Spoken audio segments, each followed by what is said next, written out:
Imagine waking up one morning and discovering that over 100 people have vanished. No footprints leading away, no weapons drawn, no signs of a struggle. An entire community gone overnight.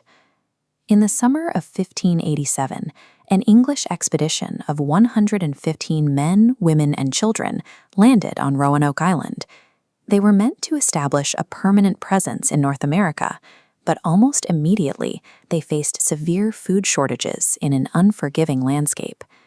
Governor John White made a calculated decision to sail back to England to gather emergency supplies. He expected to return in months. Instead, war broke out between England and Spain.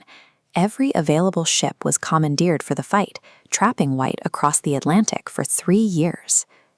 During those 3 years, the colonists were left entirely cut off from the rest of the world. They were isolated on a narrow island, relying on dwindling rations.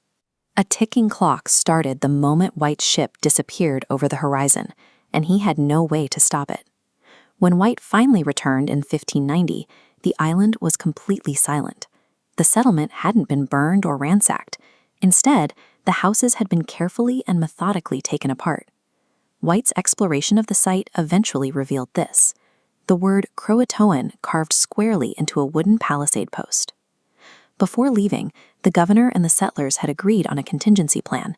If they were forced to relocate due to an attack, they were instructed to carve a Maltese cross as a distress signal. White searched the entire perimeter. There was no cross. The physical state of the settlement tells a specific story. You don't carefully dismantle buildings during an ambush. The lack of a distress signal combined with the packed-up structures indicates this was an organized, voluntary relocation. To understand where they went, we have to rely strictly on the physical record. Series involving the supernatural, time travel, or alien abduction have no historical backing, so we discard them immediately. The focus remains on the evidence left in the dirt. Some early historians suggested the entire colony succumbed to starvation or disease. But if an illness wiped out 115 people, we have to ask a logistical question: where are the mass graves? 4 centuries of searching have produced 0 skeletons. The same logic applies to the theory of a sudden massacre. A violent raid would leave distinct archaeological signatures, such as broken weapons, signs of structural damage, layers of fire ash, and left behind bodily remains. None of that was found at the site. The complete absence of human remains provides our most crucial piece of data. It confirms that the settlers did not die on Roanoke Island. They packed up and moved.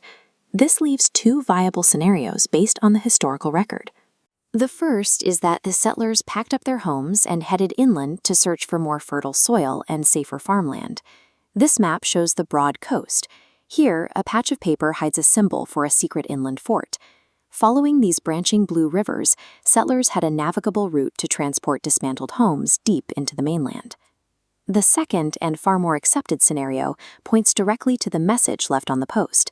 The settlers likely migrated south to Hatteras Island and integrated with the Croatoan people, a local Native American community. This collection of broken orange ceramic pottery shards features a wavy yellow pattern indicative of 16th century European manufacturing. Archaeologists excavated these specific fragments directly from areas connected to established Native American settlements.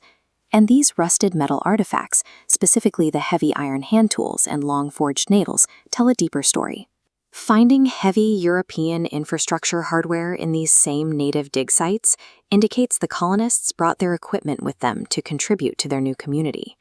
Viewed alongside the physical evidence, the carved text on the post appears less like an enigma and more like a clear instruction.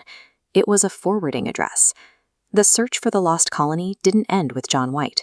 400 years later, archaeological teams are still turning over the coastal soil of North Carolina.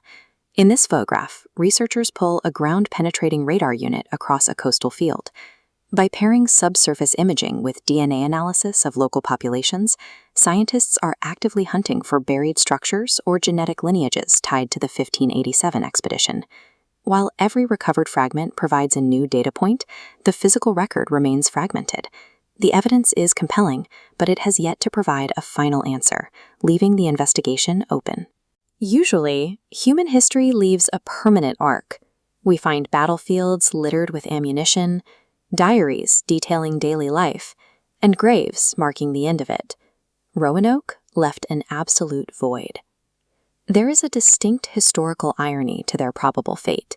The English arrived with the intention of establishing a dominant colonial foothold, but in the end, they likely survived only by completely abandoning their English identity and quietly blending into the Native American world.